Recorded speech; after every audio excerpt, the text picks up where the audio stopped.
presente resumen de los hechos, podemos decir que el trabajador John Freddy Gómez Vesga presentó demanda formal contra la empresa Frigocol SAS, quien tenía una vinculación laboral en la figura de contrato de aprendizaje que inicia el 1 de septiembre de 2011.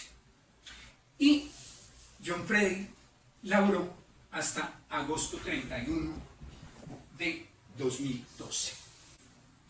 En octubre 27 de 2011, en este punto, es la fecha del accidente que sufre John Freddy. En ejercicio de su trabajo, durante el tiempo de vinculación laboral, el trabajador precisamente sufre este accidente por fallas atribuibles a la empresa, además del despido sin la autorización del Ministerio de Trabajo. John Freddy se encontraba en un periodo de protección por causa de su misma incapacidad.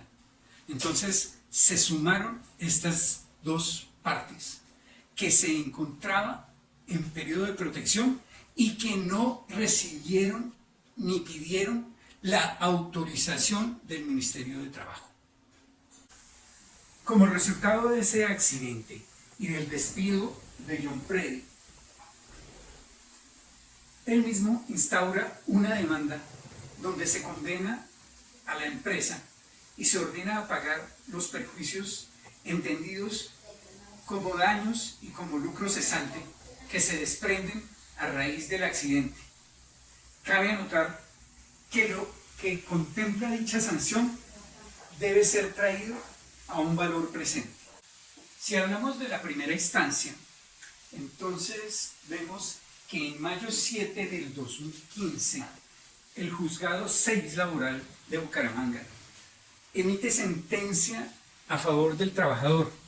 Declara que el trabajador y Frigocol, entre ellos dos, existió un contrato de aprendizaje que fue del 1 de septiembre del 2011 hasta el 31 de agosto del 2012.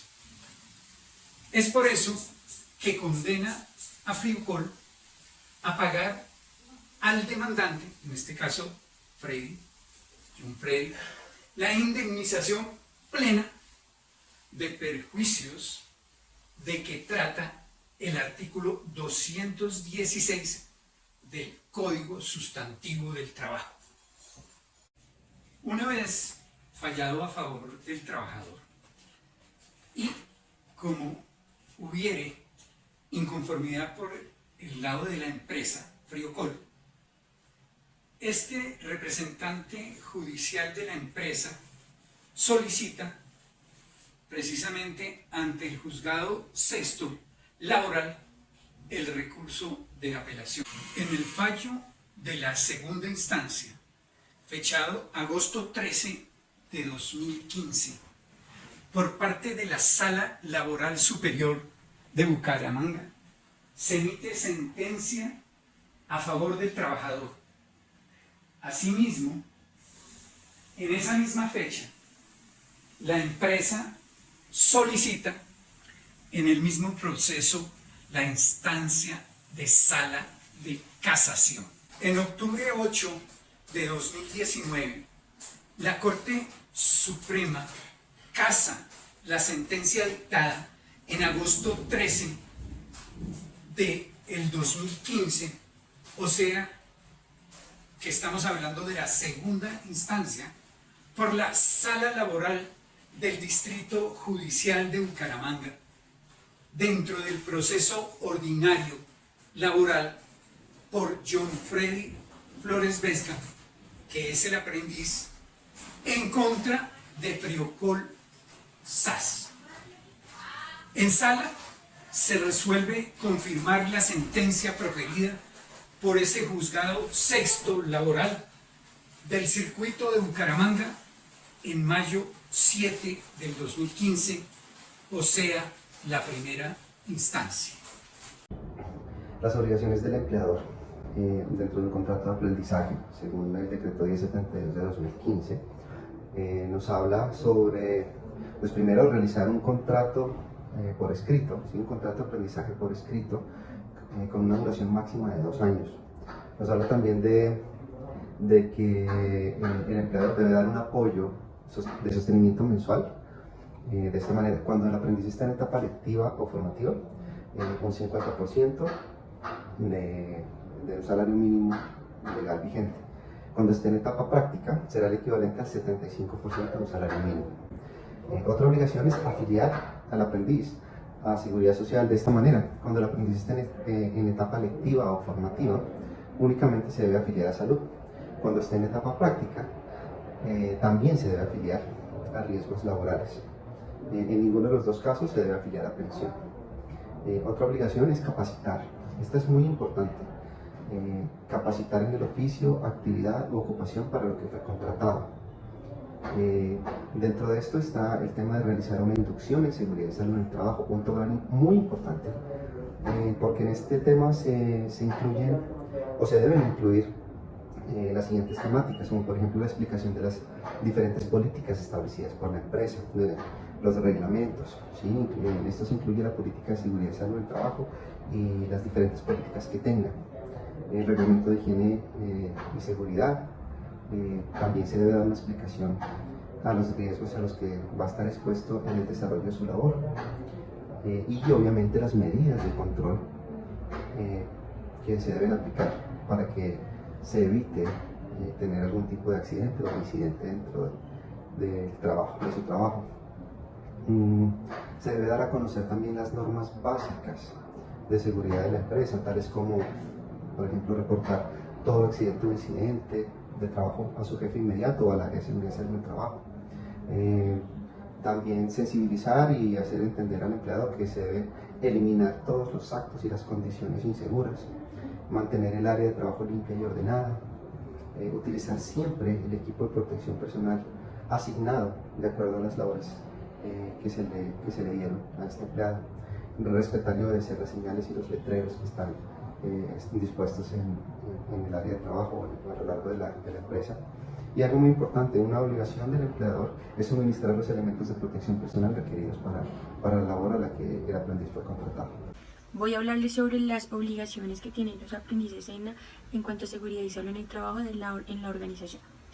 Una de ellas es conocer, entender y aplicar las políticas de seguridad y salud en el trabajo, suministrar información clara, completa y veraz sobre su estado de salud, cumplir con las normas de seguridad y salud en el trabajo y reglamentos propios de la empresa, participar en la prevención de riesgos laborales mediante las actividades que realice la empresa, informar de las condiciones inseguras que detecte al jefe inmediato o a la persona responsable del sistema de gestión de seguridad y salud en el trabajo. También asistir y participar activamente en los programas de inducción y capacitación y entrenamiento que establezca la organización. Mantener limpio y ordenado el puesto de trabajo. También mantener y usar de acuerdo con el estado de elementos de protección personal que requieran sus actividades. Conocer y utilizar adecuadamente los procedimientos para las tareas asignadas, hacer el trabajo de manera segura, aplicar normas y políticas para asegurar su sitio de trabajo en cuanto a que su sitio de trabajo debe estar libre de alcohol, tabaco y drogas, conocer y aplicar los procedimientos de emergencia del sitio de trabajo, participar en las actividades de capacitación de seguridad y salud en el trabajo. La sentencia que trabajamos tiene importantes implicaciones para la seguridad y salud en el trabajo, o SST. Lo primero tiene que ver con el hecho de que el sistema de protecciones, garantías y prestaciones de SST no aplica solo a personal con contrato laboral formal, sino también a otro personal que realiza actividades análogas, como es en este caso el contrato de aprendizaje. Esta situación podría aplicar a otras situaciones similares, por lo que es importante que las empresas no solo apliquen todos sus programas y sus sistemas y los elementos de protección a sus empleados con contrato laboral, sino a otras situaciones donde eso también pueda ocurrir. En segundo término, hay que pensar las consecuencias de la sentencia más allá de la reparación que se estaba discutiendo para este caso particular. Podemos considerar 3 niveles de consecuencias. A nivel de la empresa, es importante considerar que estas no pueden considerar a los aprendices como un recurso de segundo nivel que se puede utilizar y desechar a necesidad sin importar las consecuencias. Cualquier empresa que quiera tener aprendices debe alistar sus estructuras de SST para poder integrar el nuevo personal de forma continua. Si esto no es posible, las empresas no deberían buscar este tipo de personal. A nivel de los aprendices, es reconfortante saber que si bien estos no tienen un contrato laboral formal, están cobijados por ciertas garantías y obligaciones de SST. Esto puede evitar que los aprendices se expongan a situaciones de riesgo innecesario.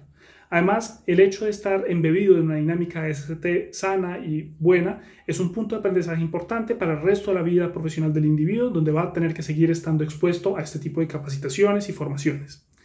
También es importante considerar que cualquier tipo de accidente de trabajo o enfermedad profesional que se desarrolle en un aprendiz va a tener unas consecuencias aún más grandes de lo normal, dado que estos aprendices usualmente son personal joven, por lo que su vida profesional puede acabar o cambiar de una forma radical desde el mismo inicio de esta. A nivel de sociedad, es positivo pensar que los aprendices tengan estos niveles de protección. Perder personal e información y joven en ese momento significa perder una gran cantidad de capacidad productiva a nivel social. Adicionalmente, el hecho de que estas protecciones se apliquen en esta población podría ser un incentivo adicional para que las personas busquen estos caminos de formación. Esto es muy importante para economías en desarrollo como la nuestra, que necesitan grandes cantidades formados a nivel técnico, tecnológico y profesional en todos los ámbitos para continuar la senda del desarrollo. Mi opinión sobre la sentencia es la siguiente. Sí, hubo compensación para el empleado, pero eso, además de que fue demorada, porque fue en 8 años, nunca compensa un accidente. Debemos evitar todos los accidentes porque todos los accidentes son evitables. Entonces tenemos que dar capacitación en los primeros días, tenemos que dar los equipos de protección personal y hacer todo nuestro esfuerzo como empresarios o como empleados para que un accidente se evite. A manera de conclusión personal, el decreto 1072 de 2015 nos habla de la obligatoriedad de implementar dentro de los sistemas de gestión en seguridad y salud del trabajo la realización de la inducción y la reinducción a los trabajadores en temas relacionados con la seguridad y la salud del trabajo. En el caso de aplicar la inducción, se le informa al trabajador nuevo sobre aquellos temas relevantes en seguridad y salud que debe tener en cuenta en el cargo que va a ocupar. Es por eso que es de vital importancia la realización de esta inducción, teniendo en cuenta los lineamientos normativos y con el fin de que a futuro, si se presentan situaciones como la expuesta en la sentencia analizada, no tenga cabida el artículo 216 del Código Sustantivo de Trabajo, que habla sobre la comprobación de la existencia de la culpa suficiente por parte del empleador en caso de accidente de trabajo. Y que si se presentan este tipo de situaciones, la empresa quede libre de culpa y que no quepa ningún tipo de demanda, ¿sí? No solo me refiero con el tema de la inducción, sino a todos los procesos que sean de obligatorio cumplimiento y que estén diseñados para salvaguardar la vida y la salud de los trabajadores. Mi opinión de la sentencia es en general positiva. Muestra un ejemplo de jurisprudencia donde se va más allá de la sola interpretación literal de la norma para aplicar el espíritu de la ley en protección de los aprendices. Para los aprendices también es obviamente positivo, en la medida en que sus actividades deberían estar mejor protegidas ahora. Adicionalmente, los aprendices van a poder conocer la SST como parte de su formación y no solo como un elemento que aparece después en su vida profesional impuesto desde las empresas. En cuanto a la opinión o la conclusión final, nos queda como, después de haber leído el caso, la sentencia, nos queda como aprendizaje siempre documentarnos de lo que está, pues, del proceso que vamos a seguir, documentarnos y si es posible llamar y notificar y preguntar si podemos gestionarlo de esa manera, ya que aquí una de las principales razones que hubo fue que no se avisó y no se pidió el permiso al Ministerio de Trabajo para poder hacerle la finalización del contrato al aprendiz.